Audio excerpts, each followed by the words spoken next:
Good evening and welcome everyone. I declare the agenda briefing of 14 July 2026 open at exactly 6 p.m. We acknowledge the Whadjuk people, the traditional custodians of the land. We also pay our respects to elders, both past and present. In accordance with City of Canning Policy CM 105, agenda briefings are conducted to provide elected members with a forum to ask questions of the City's administration to enable informed decision-making by Council at the following week's Ordinary Council meeting. Agenda briefings are not decision-making forums. Questions may be asked and answered, but no debate or discussion is permitted.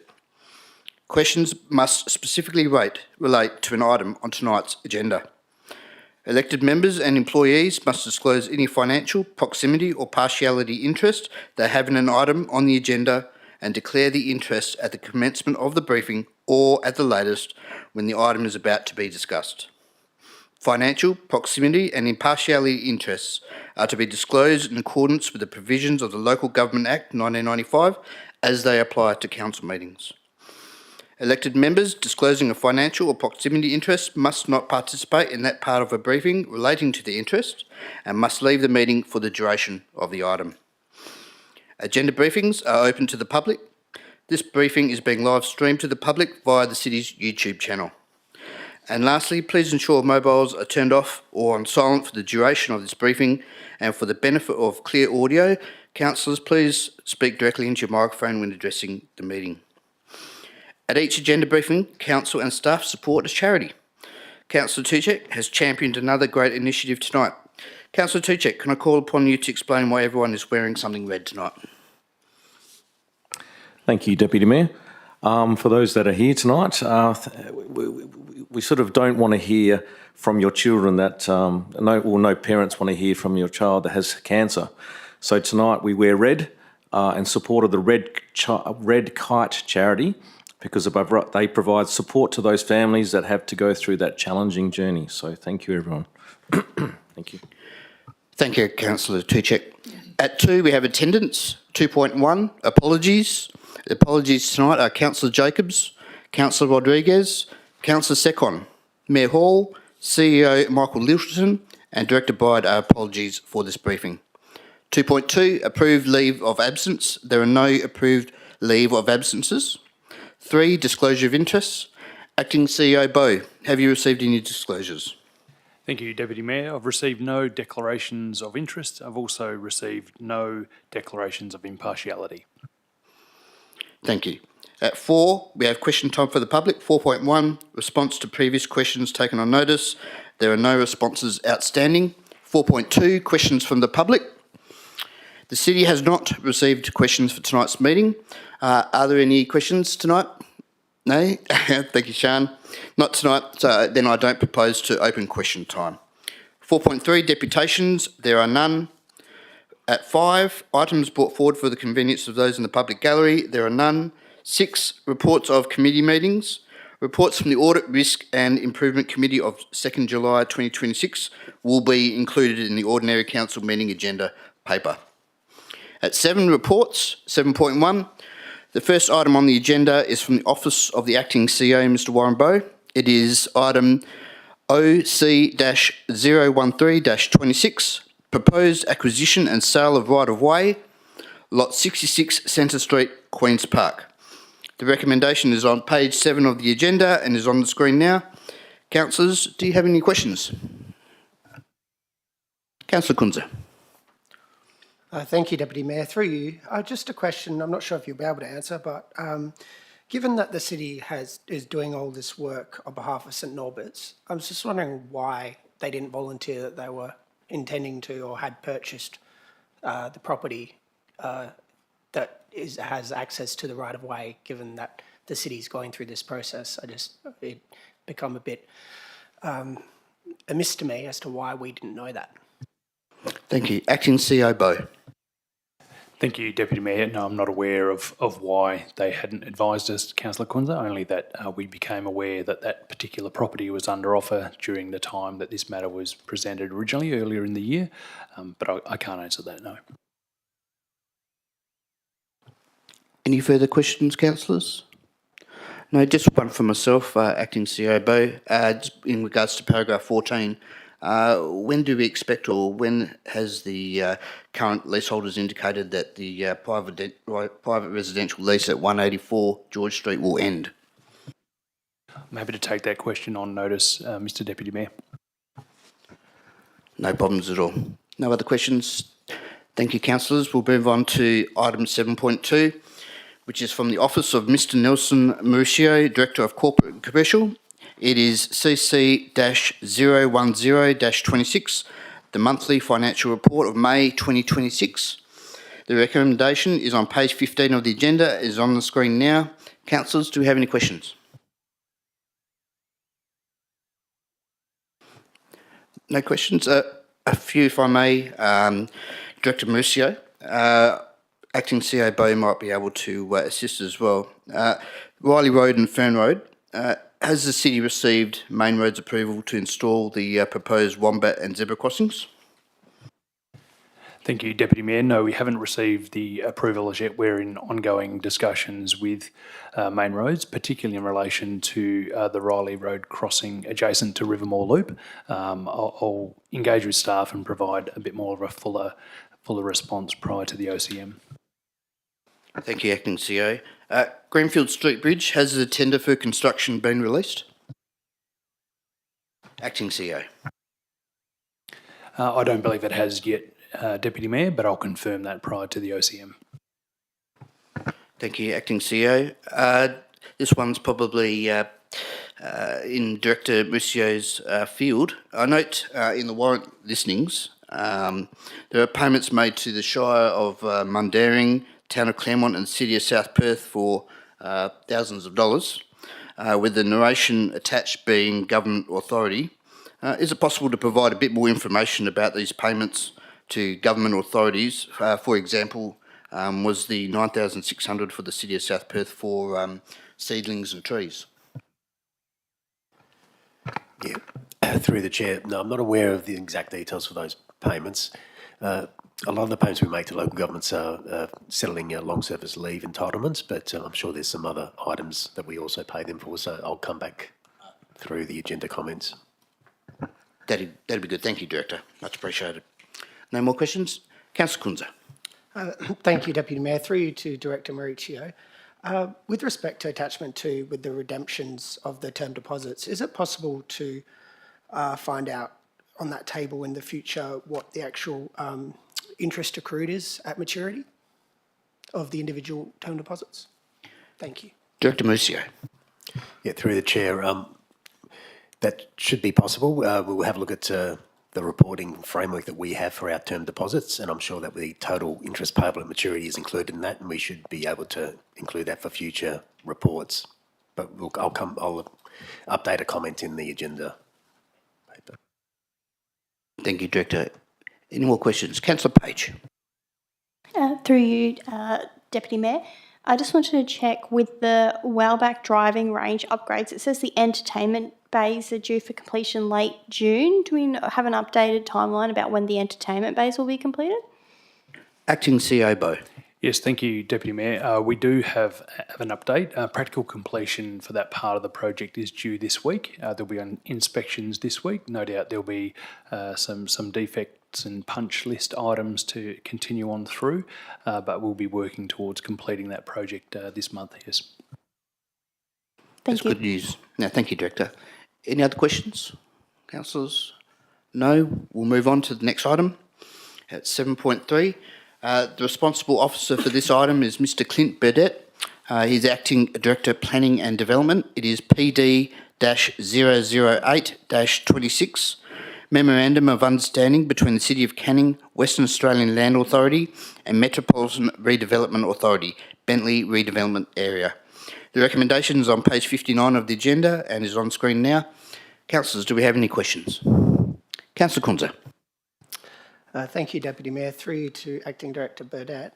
I was just, with respect to clause 3.2, functions of the West Australian Land Authority, subsection B says the West Australian Land Authority will be responsible for the maintenance of public domain areas within the redevelopment area for a period of 2 years from practical completion of the works in accordance with redevelopment the relevant development and subdivision approvals. I was just wondering how that aligns with section 4.3, which is titled Resuming Former Functions. Only when Waller and MRA fulfills its functions and responsibilities and handover occurs, the city will resume its former functions, including but not limited to ownership, care, control and management of identified public domains within the redevelopment area. So 4.3 seems to talk to the fact that we'll only take over management after the handover, and 3.2b says that they're only maintaining it for 2 years after PC. I'm just wondering how that aligns. Thank you. Acting Director Burdett. Thank you, Councillor Kunza. Through the Deputy Mayor, if I can, we have Austin Donaghy, the City's Manager of Planning and Economic Development, who's been kind enough to come along tonight. I just thought if it's appropriate, we can just clarify whether he has an answer to that question. Mr Donaghy, are you able to answer Councillor Kunza's question, please? Through you, Deputy Mayor. So obviously the redevelopment area is going to be done in stages. So they've obviously completed stage 1, and as part of stage 1, where they're nearly at practical completion, the POS in stage 1 will be maintained by Development WA from 2 years from now, and then it will be handed over to the city for further maintenance from there on. With regards to currently stage 2 and 3, they're currently lodged a subdivision application, and the intent from Development WA is works on stage 2 and stage 3, which is a further 152 lots, will commence in January. So the staging and the handover of the POS and the roads, for example, will be staged through the overall redevelopment area and the progress that Development WA do through the years on that. But the intent is for the roads, for example, they have a 3-month period in where Development WA notifies the city that they're intending to hand over the maintenance of the road verges and the road reserves to the city for ongoing maintenance. And then the city has the opportunity to inspect those roads to ensure that they're appropriate standard prior to that handover taking place. With regards to the POS, for example, that's where that 2-year period of maintenance kicks in. So they have to provide the POS, maintain it for 2 years, and then give 3 months notification to the city of that handover process. So the MOU covers that off, and the city is satisfied that the provisions within the MOU are acceptable for that to take place. Thank you. Councillor Kunza, follow-up question. Councillor Page. Sorry, thank you, Deputy Mayor. I have a follow-up question. So if after 2 years of the public open space, if they haven't maintained it to the standard that we would expect, what would be the outcome? That they would have to bring it up to the standard before they hand it over, or would they just pay us a fee to then bring it up to standard? Good question. Mr Donaghy, yeah, I'd attach to that question as well. During that 2-year period, will Waller be using their own contractors, or would they pay us to do it? Can you provide some clarity on that, please? I can respond to that one, Deputy Mayor. So we've got a deed of maintenance with Development WA for the maintenance of that public open space. We also will be holding a bond guarantee that we can draw down on if there are any maintenance issues at the conclusion of that 2-year period. Thank you, Mr Gunn. Any other questions, councillors? Just one from myself. Section 4.1c of the MOU, within the redevelopment area, the city retains all its powers and roles pursuant to the Act, including local bylaws. So as I understand, and I've had experiences lately, the city won't enforce parking local law at the Bentley Community Centre car park. But is it the case after this MOU is signed, it will? Is that correct? Acting Director. Thank you, Mr Deputy Mayor. Again, if I could, I'd just like to ask if our Manager of City Planning and Economic Development, Austin Donaghy, had an answer to that question, because I'm unsure. Sure, no problems. Mr Donaghy. So to that effect, the city, obviously the land is owned by the West Australian Land Authority, and we lease that in terms of enabling the Bentley Community Centre to operate up until I think it's the 30th of June 2028. So in terms of parking around the Bentley Community Centre itself, that would still fall under the city's management. So we could then take an approach in terms of parking around that community centre in terms of the parking local law itself. In terms of the local law and parking around the community centre, that would be a matter that the city would consider on a as needs basis. Thank you, Mr. Donaghy. So is it correct that the city won't enforce the local parking law currently in that car park adjacent to the Bentley Community Centre, but post the MOU, it will, the Rangers will take action if necessary? Is that correct? Yeah, if I can, Deputy Mayor, I might take that on notice and confirm that for you. No worries, thank you. Yeah, much appreciated. I asked the question because the last few months we've had some parking issues there, and the city has been reluctant, because it is it's not city land. It's been reluctant to enforce its local parking law at that location. So, and I know Director Fisher is quite aware of that as well. So, yeah, no problems at all. Happy to take that on notice. Any other questions, councillors? That's it. Okay, we'll move on to the next item. 7.4, the responsible officer for this item is Mr. Troy Bosic, Acting Director, Infrastructure and Environment. The item is IE-007-26, request for tender, RFT, in parenthesis, 10-2026 for supply and lay asphalt. The recommendation is on page 66 of the agenda and is on the screen now. Councillors, do we have any questions?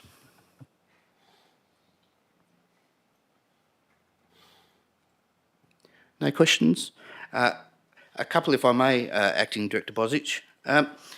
Is the contract value locked in with the applicant, the proposed applicant? I ask because Asphalt and Profiling contracted with the town of Bassendean requested more money to complete their works because of the increase in oil and diesel prices. So is that contract value locked in, or does the proponent or the applicant or the contractor, if they are successful, can they increase the prices according to what might be happening in the Middle East? Through you, the Deputy Mayor, just all asphalt works with all councils rely on the oil price at the time. So that's happened all the time for years and years and years. So it's not a fixed price. Whenever we do the asphalt, the price reflects what the oil price is at the time. But we're pretty confident that the funds that we do have on the budget will cover some marginal increases, should they occur. Thank you, Mr. Bosic. Acting CEO, did you want to contribute anything? I draw elected members' attention to the attachment which identifies the contract value based on the estimated quantities when the tender went out, and the differential between the budget, which aligns with Mr. Bosic's view that we do have some capacity within the budget to accommodate some rise in the unit rates for the asphalt. Thank you, Acting CEO. Just part of the confidential papers, elected members are able to view the total contract values of the other four respondents. Acting Director. Through you, Deputy Mayor, yes they are. Thank you, much appreciated. Any other further questions from councillors? Councillor Hearn. I'd just like to seek some clarification on that phrase, capacity within the budget. What does that mean? Thank you, Councillor Hearn. Acting Director Bosic. Through the Deputy Mayor, we always, with any of the projects that we do have a budget, we do have a contingency on there, and we would have allowed a contingency at the time of preparing the budget to accommodate what we thought the oil price would be and any increase in the total cost of the project. Should the cost be higher than we anticipate, well then at the mid-year budget review, we'll have to look at what we do with projects, and if it does go too high, it could be that we don't resurface one of the roads to be able to accommodate the increased price across all the other projects. Are you saying that we have overestimated the costs and therefore the actual may actually come in under the allocated budget? Are you saying that we've actually over budgeted for the required works? Thank you. Acting Director. Yep, through the Deputy Mayor, yes, that's true. So should there not be an increase in the price of oil, we would expect that that there'll be surplus funds for some of the projects. Councillor Kunza. Thank you. I wasn't going to ask this question given the specifics of the under the confidentiality, but given the topics on the table, I was just wondering whether there were possibility of getting more options like we've had in the past, given that it's under what we expected at budget time and the pre-tender estimate, whether or not there was a potential to have more options in the contract should the volatility continue to get it at this price.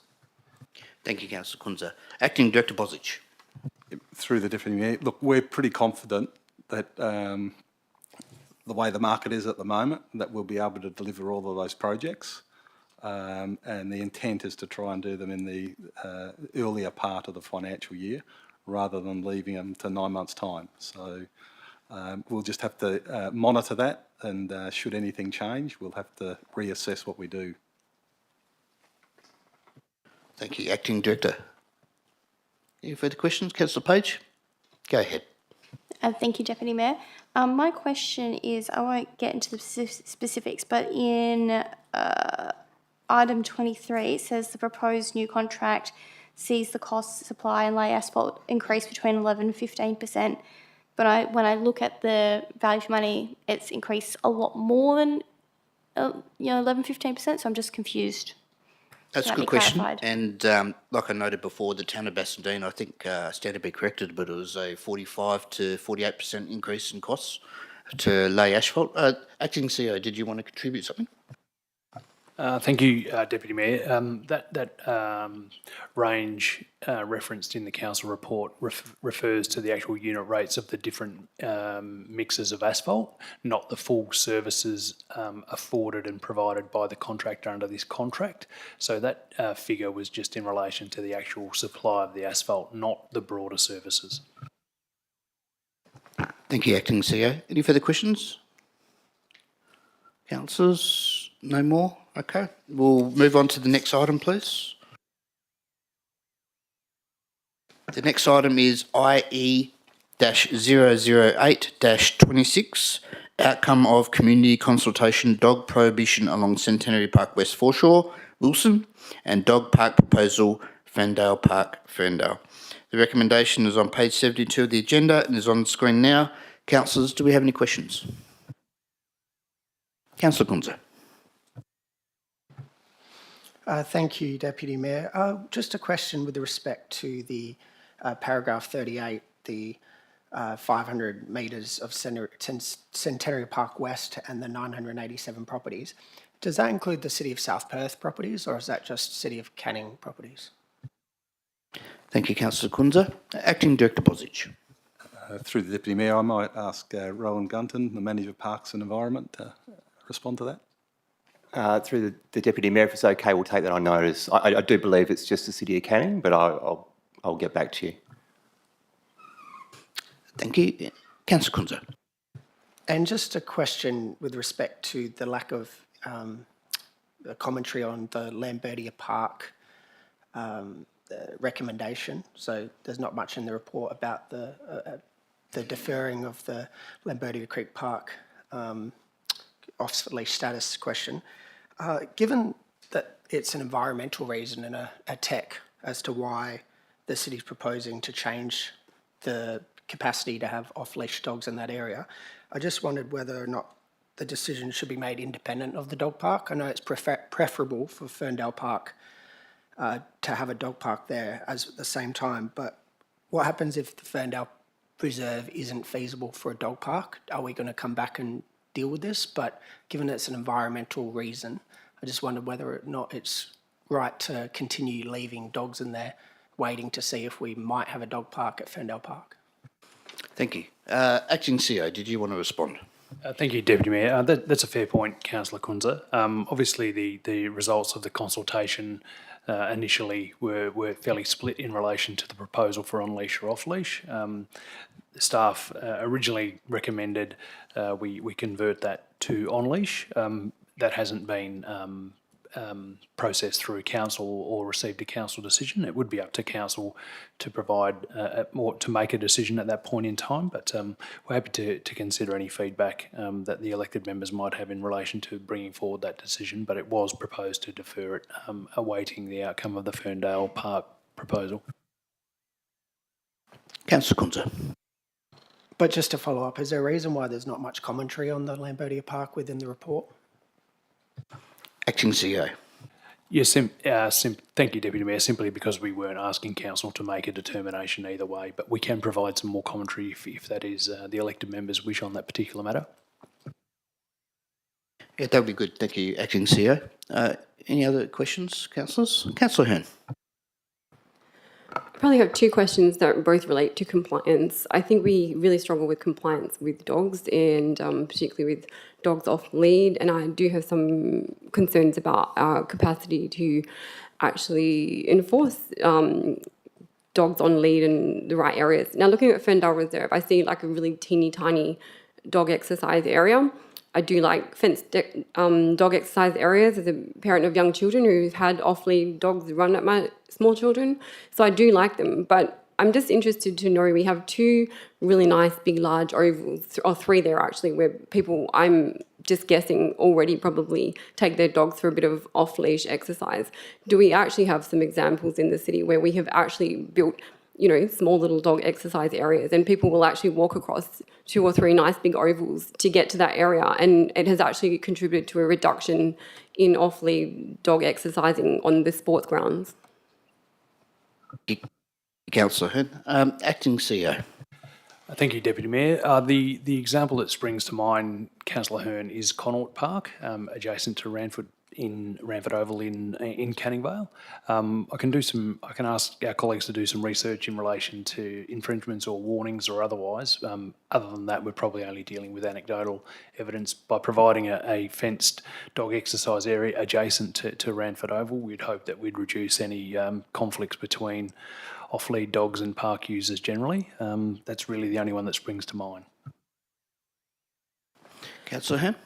Thanks. I suppose the second element with that was that we were told that there's a considerable higher cost of maintaining the dog exercise area versus the general oval spaces. So, you know, I'm wanting to know that if we build that yard and we commit to that cost of maintaining it, that people are not going to just keep using the sporting ovals to take their dogs to exercise. Probably my second question relates to the Centenary Park foreshore area. The conservation interests are significant. But again, when it comes to compliance, I have some reservations about having such a significant amount of foreshore completely prohibited for dog access. And I think sometimes when we make it hard for people, they just don't bother to try and comply. So my question is around, like, where do the local users who want to walk their dogs have to go to access foreshore where they can take their dogs? Thank you, Councillor Hearn. Acting CEO, where can residents take their dogs and have access to the river? Thank you, Deputy Mayor. There are some locations along the Shelley-Rossmoyne foreshore that I do believe are accessible, but I'll take that question on notice and provide a more detailed response in the agenda item. Councillor Hearn, any further questions? Councillors, any more? A few questions, if I may. Happy for the acting director or the acting CEO to respond. Part 3 of the officer's recommendation. A fenced dog park at Ferndale Park. That's clearly what's implied there. I just want to confirm that a dog park doesn't have to be one large space divided into 2. So it could be 2 unattached sections. This may be a way of addressing some of the challenges that the site presents. Thank you, Deputy Mayor. I'm happy to take the input from elected members into some preliminary concepts for what the fenced area at Ferndale Park may look like. Over time, we've had some presentations, and certainly our dog spaces strategy does identify the preferred separation of areas within fenced dog parks to provide that different offering and experience for particular dogs. But we're happy to take some feedback in relation to the design that will be presented as part of the budget next year. Thank you, Acting CEO. So just to confirm that if council supports the officer's recommendation next week, it's not directly supporting a dog park at Ferndale Park. It is simply supporting the city developing some designs. Acting CEO. That's correct, Deputy Mayor, yes. And I believe you just recently mentioned, so the city will, again to confirm, the city will present the designs to council at a future SRB or budget workshop. Is that correct? That's correct, Deputy Mayor, yes. Thank you, Acting CEO. Last one, will the type and height of the fencing be provided for council's consideration at that time? Absolutely, Deputy Mayor. Great to hear. Thank you, Acting CEO. Any further questions? Councillor Ross. I just noticed in the paperwork there's no definition really of leash and off-leash. There's some people that use training leads which are 10 metres long. Effectively, that's like the dog being off-leash. Is that going to have any kind of determination within the principles of the proposal? Thank you. Acting CEO, can we have some clarification around that? I'm pretty sure that's defined in the regulations or the local laws, so we'll provide some clarity on that, Councillor Ross, in the report. Thank you, Acting CEO. Any further questions? No, we'll move on to item 7.5, items from the Directorate of Mr. Gary Fisher, Director of Customer and Community. There are none tonight. Notices of motion for consideration at the next ordinary council meeting. There are none. At 9, urgent business, there are none, there is none, and 10, confidential matters, there are none. At 11 is closure. There being no further business, I now declare the agenda briefing closed at 6:32 p.m. and thank everyone for their attendance. Good night, everyone.